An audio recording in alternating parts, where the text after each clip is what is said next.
Hermanos, el tema de hoy creo que es muy importante. Es un tema que nos habla a todos en cierta forma. Vamos a hablar del sufrimiento, hermanos.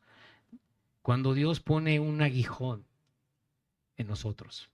Todos hemos estado en situaciones de sufrimiento, de dolor, pero cuando nosotros conocemos de Dios, las cosas cambian, porque sabemos, ¿verdad?, que Dios está en control de todas las cosas y Dios permite muchas veces ese sufrimiento en nuestras vidas con un propósito. Una persona que no tiene a Dios en su corazón le va a costar. No puede comprender realmente, ¿verdad? Siente que Dios no le escucha, puede pensar, creer en un Dios muy lejano y no sabe que lo tiene tan cerca a nuestro Señor Jesucristo. Entonces, vamos a hablar del sufrimiento. Por favor, vamos a Hechos 9, del 13 al 16. Mientras usted busca esta cita bíblica, quiero orar y vamos a comenzar, hermanos. Vamos a comenzar con esta lectura porque habla acerca de Pablo. Vamos a hablar de Pablo específicamente ahí en la carta de 2 a los Corintios. Pero yo quiero leer aquí algo muy interesante que dijo Jesucristo sobre Pablo en su conversión. Entonces vamos a orar y comenzamos con esta lectura. Padre, Señor, te doy gracias por un nuevo día que nos regalas con vida, Señor. Es una bendición, Padre, estar aquí, escuchar tu palabra que tú nos has dejado. Y que con ella, Señor, tenemos la sabiduría y el entendimiento para la salvación. Ese regalo precioso que tú nos has dado en tu Hijo Jesucristo.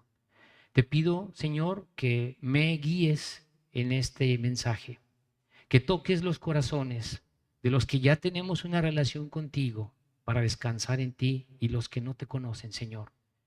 Que pueda ser este mensaje, Señor, el que toque sus corazones para entregar su vida a tu Hijo Jesucristo. Guíame, Padre, y todo esto en el nombre poderoso de Jesús. Amén.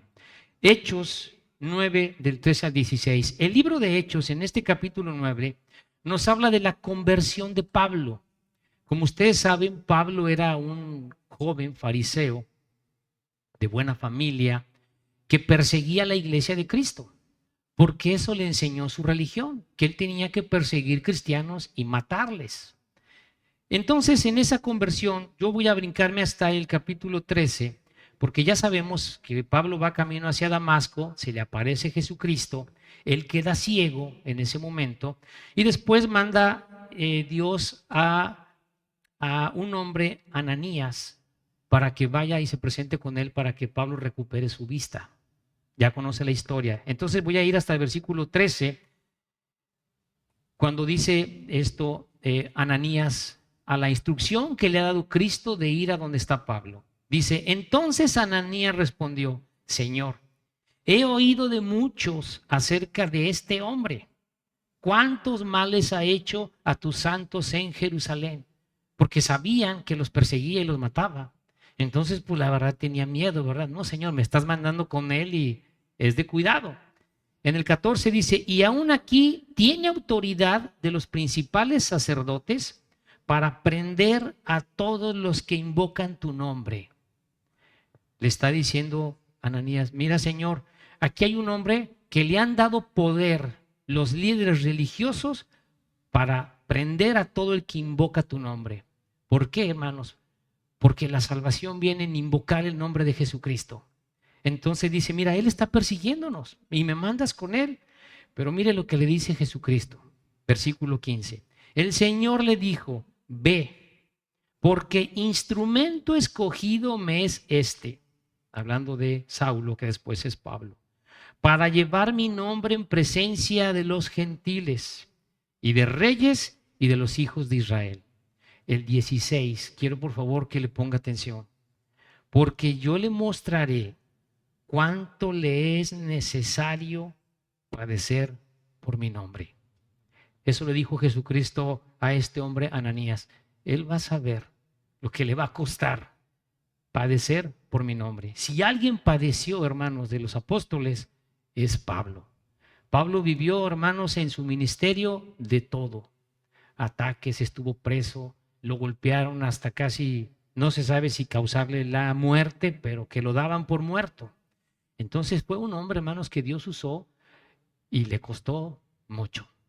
¿Puede usted imaginarse la vida de Pablo en ese ministerio y todo el sufrimiento que él vivió, que al final nos sirve como un ejemplo también en las Escrituras?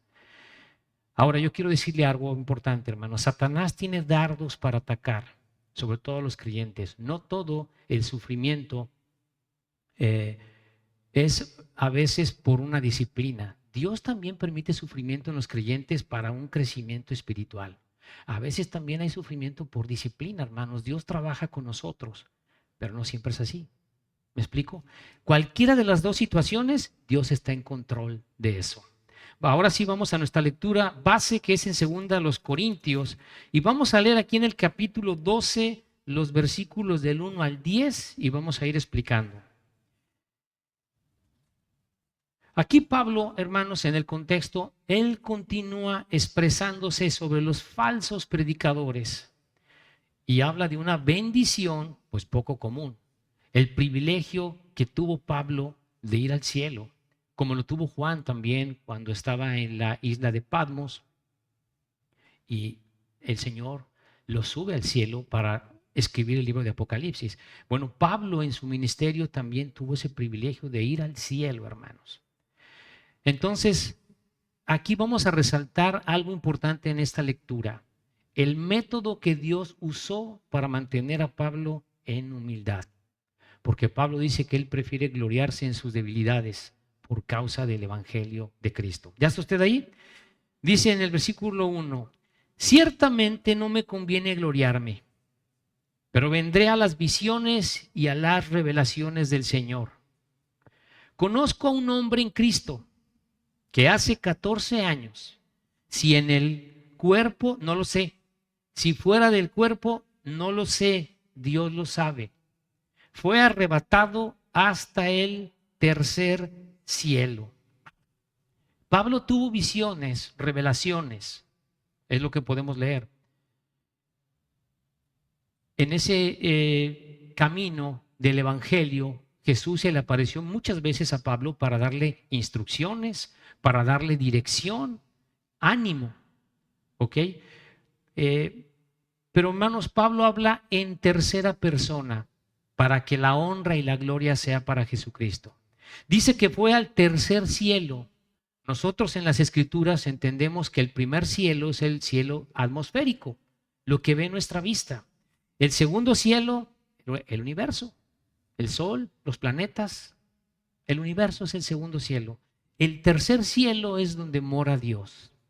Eso es lo que enseñan las Escrituras en una doctrina correcta, los tres cielos, y en el tercer cielo es donde mora Dios. Qué precioso, ¿verdad? Entonces, dice en el versículo 3, y conozco a tal hombre, si en el cuerpo o fuera del cuerpo, no lo sé, Dios lo sabe, que fue arrebatado al paraíso, donde oyó palabras inefables que no le es dado al hombre expresar. Pablo no dice lo que vio en el cielo, pero dice, escuché palabras que no le es dado al hombre poder expresar. Es decir, no puedo yo comunicar, no puedo pronunciar. También este versículo, hermanos, echa abajo doctrinas de personas que dicen que fueron al cielo, regresaron y que vieron una luz y que caminaron y que había un puente y que vieron. Bíblicamente no es posible eso, hermanos. No es cierto. Y mire que muchos falsos maestros pues han hecho de ahí hasta un negocio en decir que por ahí hay un americano que escribió varios libros con su hija con testimonios de haber ido al cielo y se hizo millonario con esas historias. Por muchos años escribió libros de revelaciones que daba la hija que según eso había ido al cielo. Este versículo dice, no puedes hablar algo del cielo, es imposible. Esos falsos testimonios, hermanos, pues no. Nosotros vamos a ir al cielo, por supuesto que sí. Es precioso imaginar cómo está allá, pero hoy no hay manera de poder expresar. ¿Ok? Entonces dice en el versículo 5, de tal manera me gloriaré, pero de mí mismo en nada me gloriaré, sino en mis debilidades. Pablo está hablando de sus debilidades.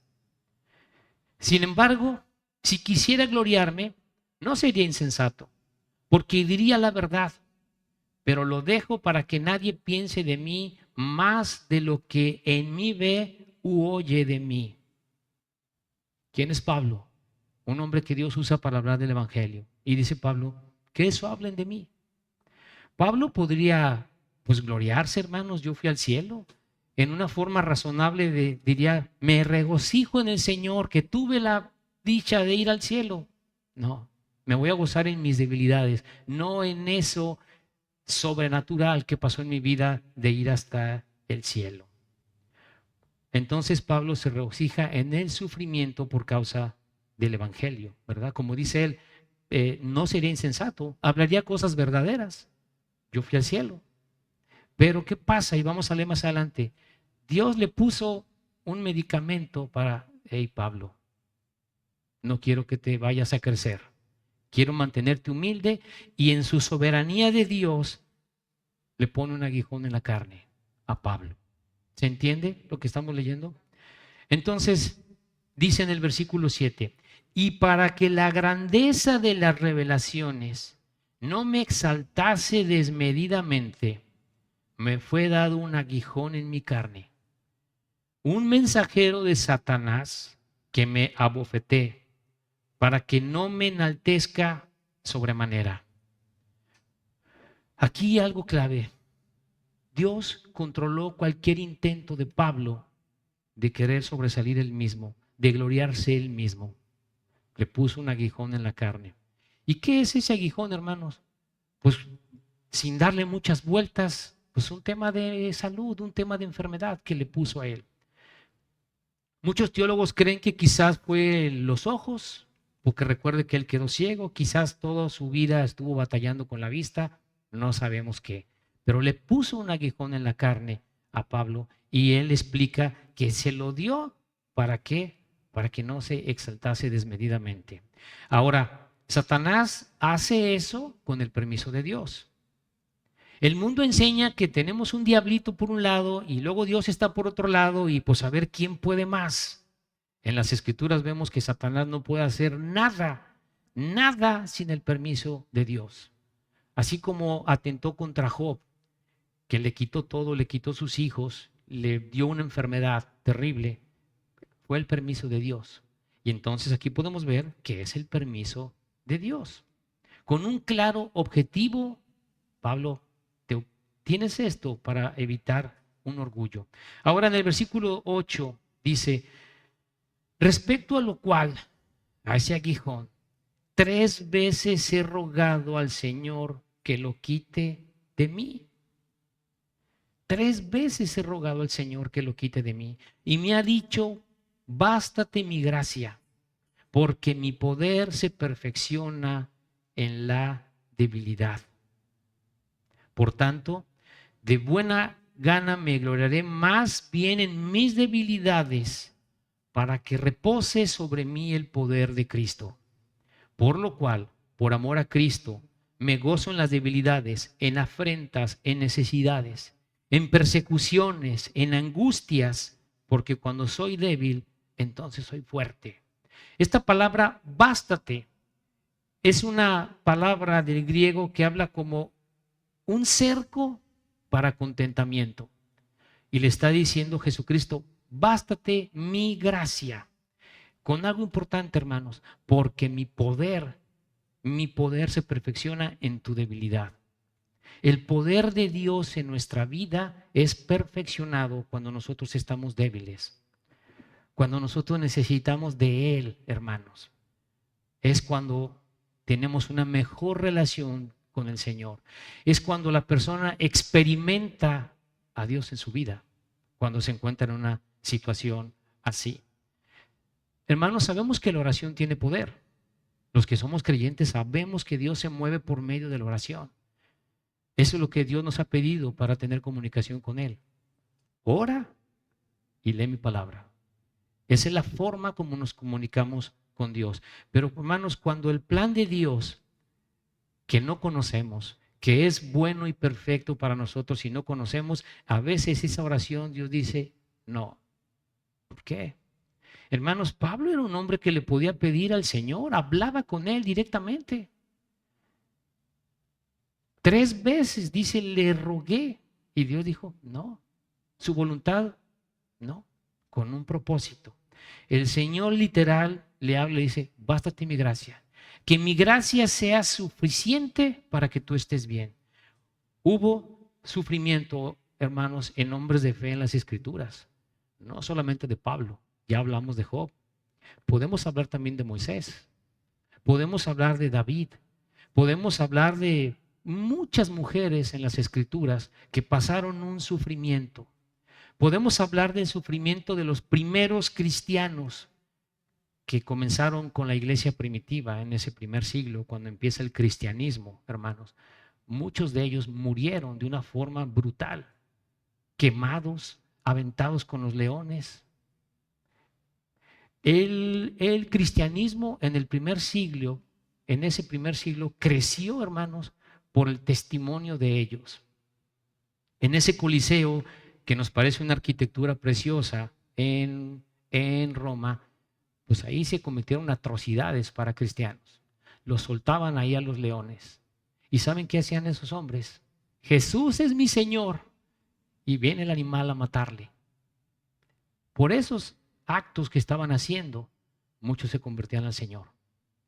Muchos veían y, mira, qué fe tiene ese hombre. Está hablando de Jesucristo. Sabían quién era Jesucristo. No tenía mucho tiempo. Lo tenían presente a Jesús en sus vidas como lo tenemos hoy. Nadie duda hoy de Jesucristo. Pero ese testimonio hizo que el evangelio creciera. Cuando nosotros empezamos a analizar por qué Dios permitió ese sufrimiento, un propósito, hermanos, creció más el evangelio. Así comenzó Roma a atacar a los creyentes en ese primer siglo, en un gran sufrimiento, hasta que llegó un hombre, Constantino, y dijo, no vamos a perseguirlos más, ya tuve yo una revelación, yo ya soy cristiano, y es cuando sabemos que comienza el catolicismo como una religión universal. Pero ¿qué pasó? Dejaron de perseguirlos. Cada vez eran más y más y más. Entonces, hermanos, dice Jesús, mi gracia es suficiente para ti. Hay poder mío en tu propia debilidad. Amén. Hermanos, y a veces piense algo, ¿cuántas veces buscamos a Dios cuando estamos bien? Las personas que tienen todo resuelto en su vida económicamente, que no tienen problemas, digo, todos tienen problemas, ¿verdad? Pero hablo de finanzas, que están cómodos, hermanos. No quieren saber de Dios. Te hago todo. Tiene su concepto de Dios, pero no es el Dios bíblico, hermanos. Pero cuando viene una situación, Dios sabe. Muchas personas han llegado a Cristo en medio del dolor. Nosotros hemos hablado que en la soberanía de Dios, en esa omnisciencia, Dios sabe cómo va a traer a cada persona a la palabra, o también sabe quién no va a querer nada con Dios. Y hemos hablado, si es con dolor, Dios dice, porque te amo, viene el dolor, el sufrimiento, para que vengas a mí y me conozcas. En su soberanía de Dios está eso. Muy bien, vamos a Romanos 8, 28, 29. Estamos hablando del sufrimiento, hermanos. 8, 28, 29. Vamos a ver aquí hay un subtítulo en mi Biblia, el propósito eterno e infalible de Dios, que es a través del Evangelio. 28, ¿ya está usted ahí? Bueno, lo pongo en el contexto. Versículos antes dice que el Espíritu Santo nos ayuda en nuestra debilidad para saber cómo pedir.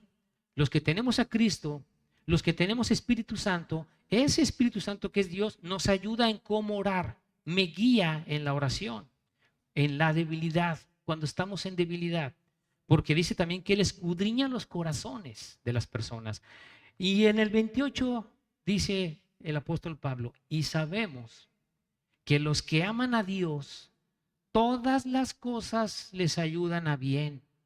Esto es, a los que conforme a su propósito son llamados. Esta palabra llamados es invitados. porque a los que antes conoció también los predestinó para que fuesen hechos conforme a la imagen de su Hijo, para que Él sea el primogénito entre muchos hermanos. Estos dos versículos ligados tienen un resumen importante, hermanos. Tienen un resumen. Dios nos puso en una posición de privilegio compartida en el futuro, nuestra vida cristiana, para ser hechos conforme a la imagen del Hijo, Jesucristo. Y va acompañada de dolor, de sufrimiento, de tribulaciones. Y dice la Biblia, hey, mira, todo te ayuda a bien. Todo tiene un propósito. En estas enseñanzas que vemos en las Escrituras, hermanos, Dios no nos promete una felicidad plena como cristianos mientras estamos en este cuerpo, que todo va a ser gozo, que todo va a ser felicidad. O algunas iglesias donde dicen, tú reprende la enfermedad y huirá de ti. Reprende al diablo. No, hermano, por favor, ¿no? Púchile de aquí, enfermedad. No te quiero aquí. No, hermanos, vamos a revisar bien las Escrituras. No es así. ¿Cuántos falsos predicadores no están? En el nombre de Jesús, vete, enfermedad. Ya, vas a estar sano. ¿Y cuál sano? No pasó nada. Yo escuché el testimonio de mi pastor. Lo conocen varios de ustedes. Él tiene sus hijos. Y él platicaba que una vez su hijo, cuando estaba chico, en la cuna, chico, dice que estaba enfermo y con fiebre y no mejoraba. Y por ahí llegó a su casa uno de estos pastores y dice que, que lo agarró y le dio una sacudida y le dijo, en el nombre de Jesús vas a estar sano. Y ya, oh, gloria a Dios, se fue. ¿Cuál sano? ¿De qué? ¿Sigue con fiebre? No, no es así. ¿Estamos de acuerdo? Así es, hermanos. Vamos a primera de Pedro 1 del 6 al 9. Entonces, hermanos, todas las cosas que pasan en nuestra vida nos ayudan a bien. Oye, pero no lo puedo comprender. Te entiendo, cuesta trabajo, pero debo creerle a Dios. En medio del sufrimiento, del dolor, estamos creciendo espiritualmente. En medio de pruebas, de sufrimiento, tengo una relación, hermanos, muy completa con Dios. Cuando nosotros estamos en una situación así, hermanos, estamos pegados a Dios, aferrados, buscándole. Pero cuando todo está bien, ni oramos. Pueden pasar días y te aseguro que ni oración hay, nada. Pero algo grave en tu vida, de salud o algo, hasta de rodillas te pones. Quizás antes no lo habías hecho, pero en ese momento vas y le buscas. En un momento de enfermedad, de dolor, por lo que sea, hermanos, buscas al Señor, pero inmediatamente. Eso Dios lo sabe. Y Dios sabe cómo te va a traer. Si eres un cristiano y andas por ahí descarriado, el Señor te trae, hermanos, de regreso. ¿Ya está usted ahí? Dice, en lo cual vosotros, dice aquí Pedro, os alegráis, aunque ahora, por un poco de tiempo, si es necesario, tengáis que ser afligidos en diversas pruebas, para que sometida a prueba vuestra fe, mucho más preciosa que el oro, el cual, aunque perecedero, se prueba con fuego, sea hallada en alabanza, gloria y honra cuando se ha manifestado Jesucristo, quien amáis sin haberle visto. ¿Hemos visto al Señor Jesús? No, estamos por fe, creemos en Él, es nuestro Señor. Él va a venir por nosotros, Él nos da la vida eterna, Él pagó la cuenta que yo no puedo pagar. Le amo en mi obediencia al Señor, a quien amáis sin haberle visto, en quien creyendo, aunque ahora no lo veáis, os alegráis con gozo inefable y glorioso. Un gozo que no puedo explicar, hermano, sobre mi Señor. Y el versículo 9 dice, obteniendo el fin de vuestra fe, que es la salvación de vuestras almas. El sufrimiento ayuda a crecer espiritualmente, pero el proceso, hermanos, cuando estamos en él, duele. Entra pánico, entra miedo. Es una oportunidad para crecer tu fe.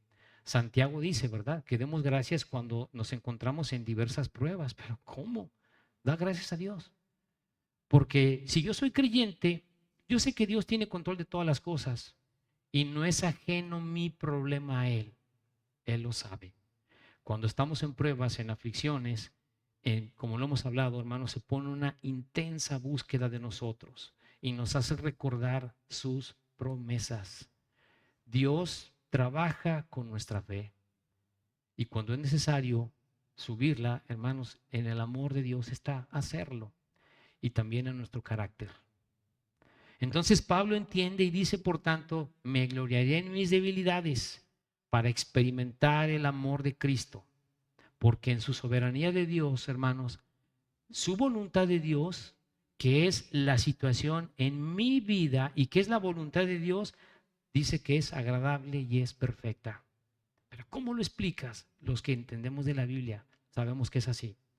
Nos puede costar trabajo, hermanos, dolor, pasar por situaciones así, pero debo creerle a Dios. Él tiene control. Él tiene control. Él dice Jesucristo, ¿verdad? Mi gracia es para fortalecerte, para ayudarte, para sostenerte y que camines conmigo. Entonces Pablo concluye, ¿verdad? Me gozo en mis debilidades en la carne. Estamos, hermanos, en un cuerpo frágil que la Biblia le llama tabernáculo. Somos fuertes cuando sabemos, hermanos, que somos débiles y entendemos la dependencia de Jesucristo en todo. Recuerde lo que dijo Jesucristo, separados de mí, nada podéis hacer. Hay que tener eso en nuestra mente, separado de Él, nada puedo hacer.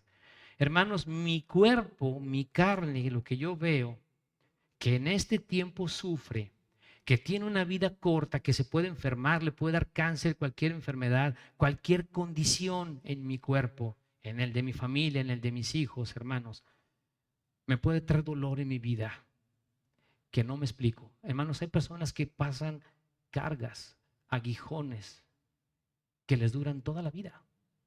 Dios sabe a quién, cómo y cuánto. Nosotros conocimos del Señor por Sofi. Y ustedes saben, en esa búsqueda, Dios nos llevó a conocer la verdad. Y ahora, Señor, Señor, todo cambió, todo cambió. Mis prioridades cambiaron totalmente. Pero ¿sabe cuál es el verdadero uso de este cuerpo nosotros como cristianos? Un cuerpo frágil que sufre todo el tiempo. Vamos a 2 Corintios 4, del 6 al 18. 2 Corintios 4, del 6 al 18. ¿Qué uso le doy a este cuerpo como cristiano? Cuando ya soy salvo, cuando ya llegué a la verdad, gloria a Dios. Dice así la palabra, porque Dios, que mandó que de las tinieblas resplandeciese la luz, es el que resplandeció en nuestros corazones para iluminación del conocimiento de la gloria de Dios en la faz de Jesucristo. Dios puso en nuestros corazones la iluminación del conocimiento de Jesús. ¿Qué es lo más importante en mi vida? El conocimiento de Cristo a los demás. Me he cansado de decirlo desde aquí. Tu trabajo, todas las cosas, tu negocio, todo es cosa aparte. Es un complemento. Lo principal es almas a Cristo.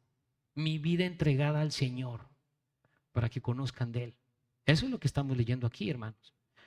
Dice algo en el 7, pero tenemos este tesoro. ¿Cuál tesoro? El Evangelio de Cristo. Tenemos ese tesoro precioso de llevar a personas a que conozcan de Cristo, que se salven, que tengan la vida eterna, que si están sufriendo, conozcan del Señor, que si tienen cargas duras, mira, Dios te ama, no estás solo. Tenemos este tesoro en vasos de barro para que la excelencia del poder sea de Dios y no de nosotros. ¿Cuáles son esos vasos de barro, hermanos? Nuestros propios cuerpos, débil, que se enferma. Ahí hay un tesoro precioso, compartir la palabra de Cristo. En eso debo pensar, en mi corazón, en mi corazón, en mi mente. Que estamos atribulados en todo, mas no angustiados, en apuros, mas no desesperados. ¿Cómo cambia la perspectiva de ver las cosas en este mundo cuando entiendo lo principal. ¿Se comprende? Perseguidos, mas no desamparados. ¿Por qué dice Pablo aquí perseguidos? Porque está hablando de la iglesia de Corinto cuando había persecución. Nos perseguían. Perseguidos, mas no desamparados. Derribados, pero no destruidos. Llevando en el cuerpo siempre por todas partes la muerte de Jesús, para que también la vida de Jesús se manifieste en nuestros cuerpos. Porque nosotros que vivimos siempre estamos entregados a muerte por causa de Jesús, para que también la vida de Jesús se manifieste en nuestra carne mortal. De tal manera, dice, de manera que la muerte actúe en nosotros y en vosotros la vida, pero teniendo el mismo espíritu de fe, conforme a lo que está escrito. Creí, por lo cual hablé. Nosotros también creemos, por lo cual también hablamos, sabiendo que el que resucitó al Señor Jesucristo, a nosotros también nos resucitará con Jesús y nos presentará juntamente con vosotros. Porque todas estas cosas padecemos por amor a vosotros, para que abundando la gracia por medio de muchos, la acción de gracias sobreabunde para la gloria de Dios. Por tanto, dice Pablo, mira, tenemos ese tesoro precioso dentro de nosotros y pasamos debilidades, sufrimiento, tribulaciones, llevamos la muerte, está cerca de nosotros la muerte. Por tanto, no desmayamos. Antes, aunque nuestro hombre exterior se va desgastando, el interior, no obstante, se renueva de día en día. ¿Qué significa esto? Mi cuerpo se va desgastando con el tiempo. Yo ya cumplí 54 años. Y si voy y me hago mis exámenes, ¿no? Triglicéridos pero digo, Señor, claro que debo cuidarme, ¿verdad? Pero hermanos, este cuerpo se va desgastando. Nos vamos haciendo más viejos, más cerca el momento en que vamos a morir, ¿verdad? Podemos morir en cualquier momento, pero más cerca. Pero ¿sabe qué? Por dentro hay que ir creciendo, hermanos, porque este cuerpo es desechable. El Señor no lo va a cambiar por uno nuevo, glorificado, de carne, hueso, nuevo. Entonces no debo desmayarme, decir, bueno, tengo un cáncer, no sé cuánto tiempo me dé el Señor. Señor, me vas a dar un cuerpo nuevo. Y si así enfermo te voy a servir, Señor, ¿qué voy a hacer? ¿Sabe cómo puede cambiar su perspectiva cuando usted está profundizando en la palabra de Dios? Yo conozco testimonios de hombres que les detectaron, tienes cáncer, tienes una metástasis. Señor, se acabó mi tiempo aquí, voy al cielo. Señor, tú tienes control. Y va a los hospitales y está compartiendo de Dios. ¿Cómo puede estar así? Tiene esa comunión con el Señor. Y sabe que en esta envoltura ya va al polvo, ya me va a dar uno nuevo. ¿Puedo pensar así? Si profundizas en la palabra de Dios, sí. Tengo una familia, un hijo, una hija con una cierta condición. Dios lo va a cambiar. Dios lo va a cambiar. Es temporal. En las escrituras lo voy a entender. ¿Ok? Entonces dice en el 17, ¿por qué esta leve tribulación? Mire cómo dice Pablo, esta leve tribulación momentánea.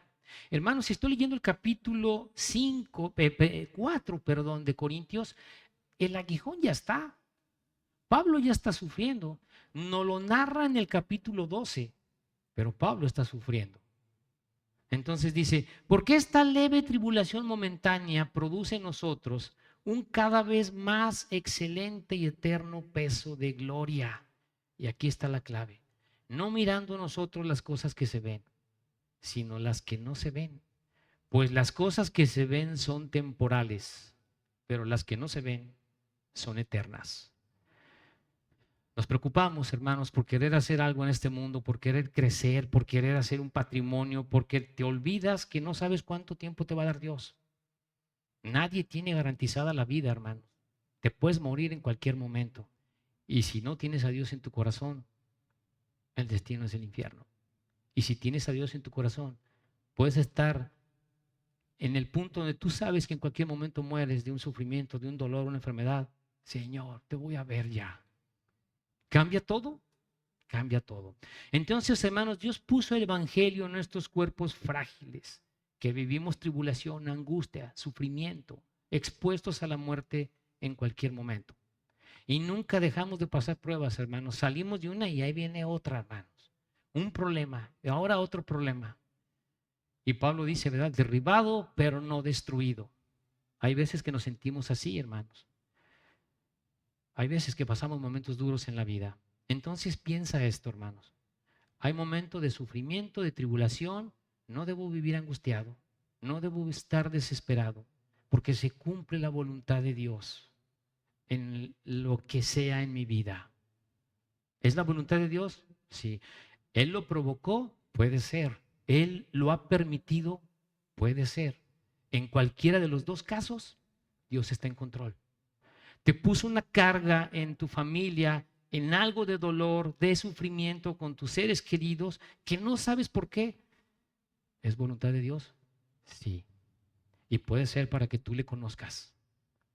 Puede ser para que dobles tus rodillas y clames a Él y puedas entender. Hermanos, yo conocí en Villahermosa a un cristiano en la construcción, el único que no decía groserías. Él era un contratista. No hablaba nunca grosería. Yo no sabía ni que era cristiano, pero su vida para mí era un ejemplo. Dije, ¿qué tiene ese hombre? Yo quisiera estar como él. Porque yo, el 70% de mi lenguaje eran puras groserías y el 30% era ya cosas así. Y yo lo escuchaba a él. Dice que yo quisiera ser como él. Me regaló una Biblia. Nunca me compartió el Evangelio. Ahí la guardé en mi casa. Y él tuvo un tercer hijo con síndrome de Down. Sufrió mucho él cuando pasó eso. Le reclamaba a Dios, ¿por qué? ¿Por qué, Señor? ¿Por qué? ¿Por qué a mí? Si yo te sigo, yo creo en ti, ¿por qué? Pasaron los años y después me dice, ya entendí. La voluntad de Dios es agradable y perfecta. Fue con un propósito. Cambió su vida. Cambió su vida, él comprendió. Algo que me ha ayudado mucho a mí, y se los comparto. Una de las cosas que yo he comprendido, hermanos, cuando yo estudio la palabra es, yo hago votos con Dios. Yo le digo, Señor, yo quiero los años que me des servirte. Yo quiero vivir tranquilo, Señor. No pongas enfermedad en mí. Pues yo se lo pido a Dios, hermano. Si está en su voluntad, dármelo, es su voluntad. Pero, hermano, yo trato de hacer un plan en mi vida para servirle a Dios. Un propósito. Porque si está en la voluntad de Dios y en nuestro corazón, Dios lo puede conceder.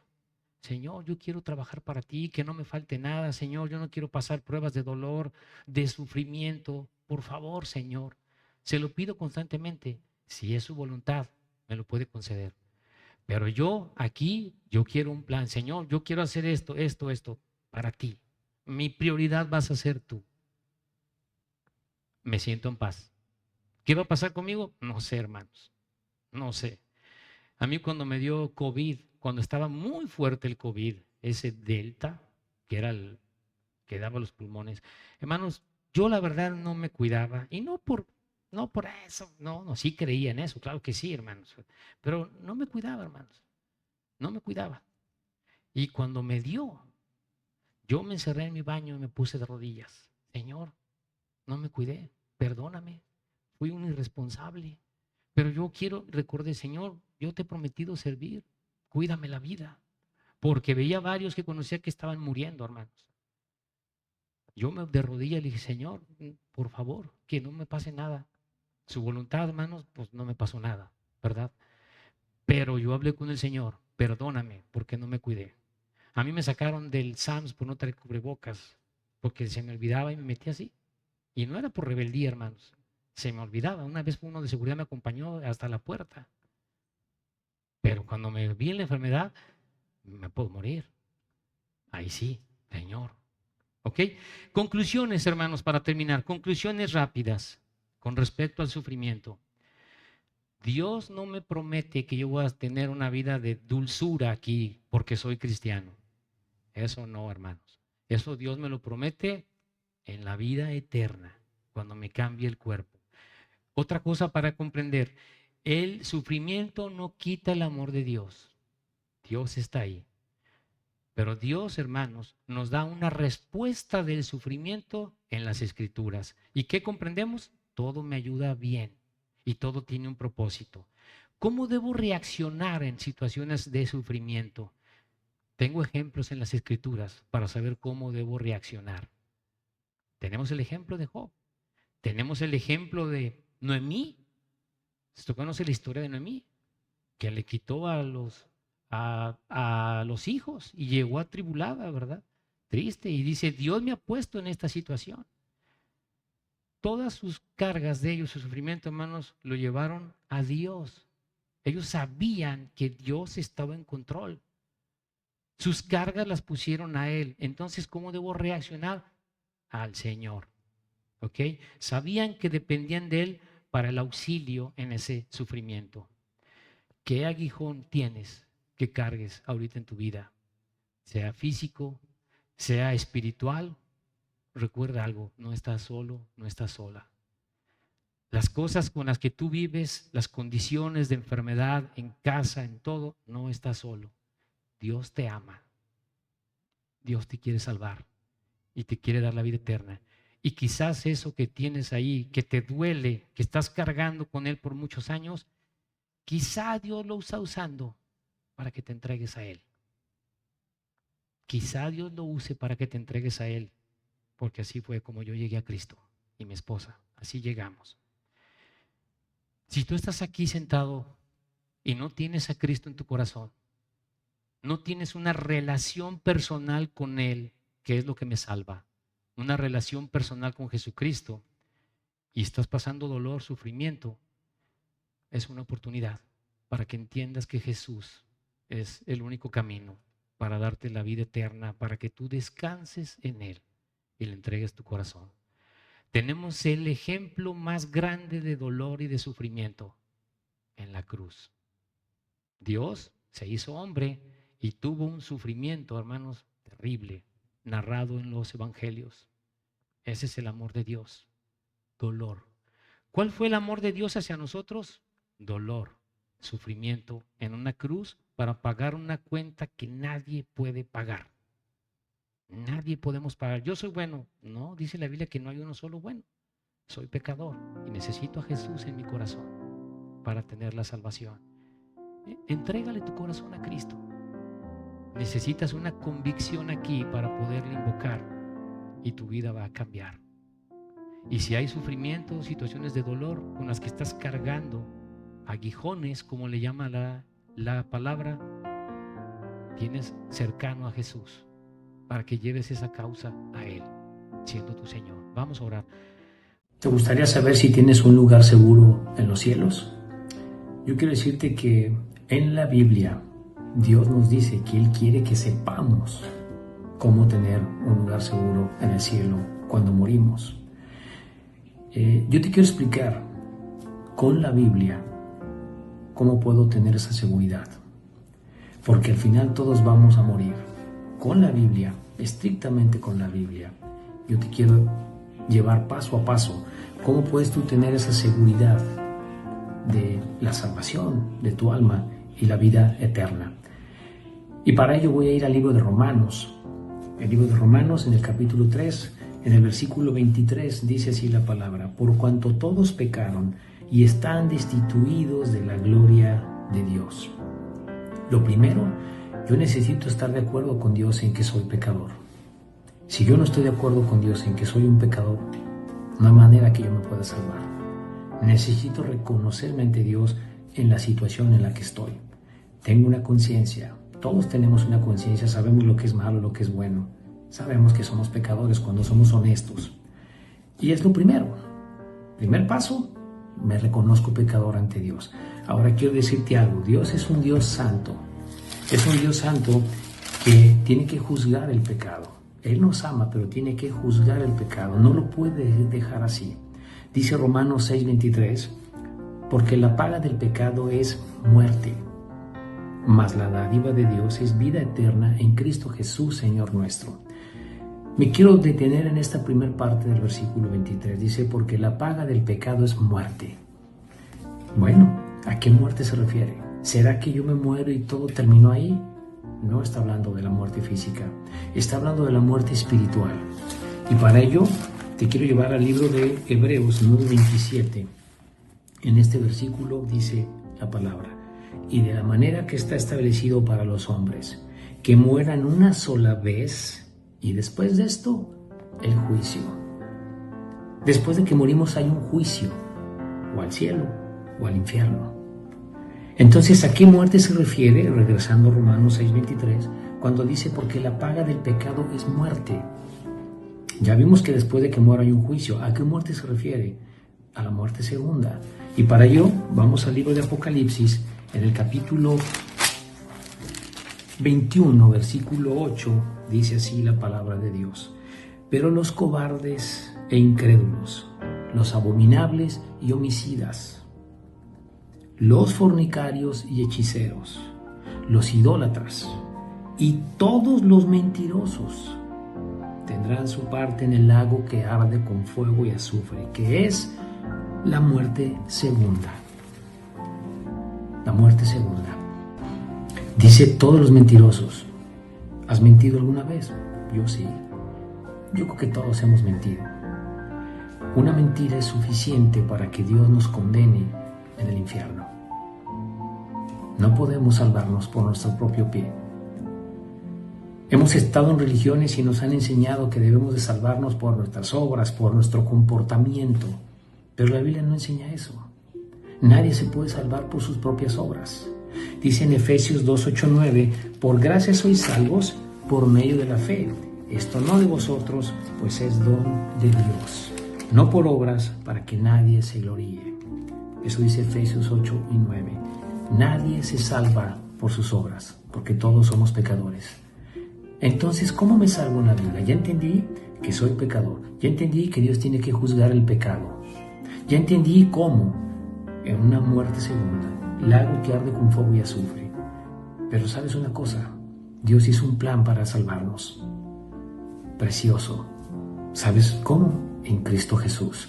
Dice Romanos 5:8, dice la palabra, mas Dios muestra su amor para con nosotros. Mira lo que dice, Dios muestra su amor para con nosotros, en que siendo aún pecadores, Cristo murió por nosotros.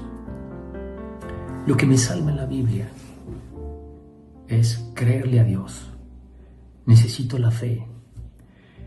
¿Y cuál fe? Cristo es Dios. Cristo, que es Dios, vino a la tierra, tomó una forma humana de hombre, perfecto, sin pecado, y paga la cuenta que yo no puedo pagar. Nadie podemos pagar. Jesús vino, hecho hombre, siendo Dios, y va a la cruz a ser castigado, derramando su sangre y resucitando el tercer día. Ese es el plan que hizo Dios para salvarnos. Es la manera que tengo de reconciliarme con Dios, aceptando el regalo que Dios puso, que Cristo vino a la tierra siendo Dios y sin cometer ningún pecado, es castigado, muere y resucita. La salvación en la Biblia es que tú creas que esa obra de amor que hizo Dios es lo que te puede salvar. ¿Sabes? Ninguna religión te salva. Te salva lo que Dios hizo en Jesucristo, pagar nuestra cuenta. La única manera que yo tengo para reconciliarme con Dios es estar de acuerdo en lo que Él hizo. Y quiero decirte cómo puedes tú recibir el regalo de la vida eterna. Necesitas creer. Necesitas creer que lo que Jesús hizo en la cruz es suficiente para que tú te puedas salvar. Sin meter tus obras. No podemos hacer nada para salvarnos. ¿Por qué? Porque hemos pecado. Somos pecadores y lo vamos a seguir siendo.